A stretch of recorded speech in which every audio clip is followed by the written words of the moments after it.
Lakliba kumja listing ani kuntaruk ke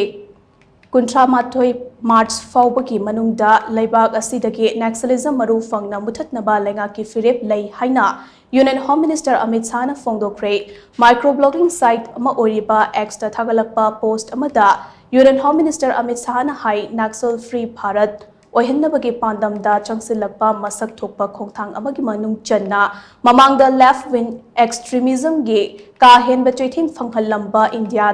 gi lam district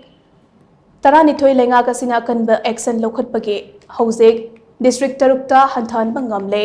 masi Leingak asigi yamna singthaningai oiba khongthang amani haina mahakna phongdokhi post atuda mahakna makhata na hai Narendra Modi na luchingba Leingak asina Naxalism ge mayokta akanba khongthang paikhatuna shashakt surakshit amade samrit Bharat ama oihannaba hotnare Leingak asina Lakliba kumja listing ani kuntaruk ke March kuntra mathoi Phaobagi Manungda leibak asidagi Naxalism Maru Phangna Muthanaba Phirep Lei haina mahakna makhata ke panba yabade Naxalism na leibak asigi apunba district kuntra nipanda chaitheng pirambani adubu Leingak na akanba thabak paikhatpadagi ka hena chaitheng phanglamba district taranithoi ngasiti district tarukta hanthakre district of concern ge category da leiramba district mapanna Tarukta amati atopa left wing extremism na Sokhalamba district taratret amana district tarukta hanthakre hairi district of concern mapan lerambadagi tarukta hanthakhiba district sing adude Andhra Pradesh ki Aluri Sitarama Raju district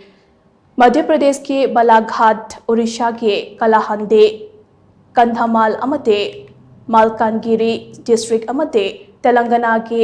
Bhadradri Kothagudem district ni Atopa left wing extremism na Sokhalaba district taratret ke tarukta hanthakraba district sing aduna Chhattisgarh ke Dantewada Garaiban amate Mohalla Manipur Ambagar Chowk ke district Jharkhand ke Latehar Orissa ke Naupada amate Telangana ke Mulugu district ni abamda Naxalism ke ka hena chaitheng phangliba district taranithoi tagi Tarukta hanthakraba district sing adugi manungdana Chhattisgarh da district Mari Jharkhand da amade Maharashtra dana district amamam yauri Naxalism ge ka hena chaithing phangliba district taruk adude Chhattisgarh gi Bijapur Kanker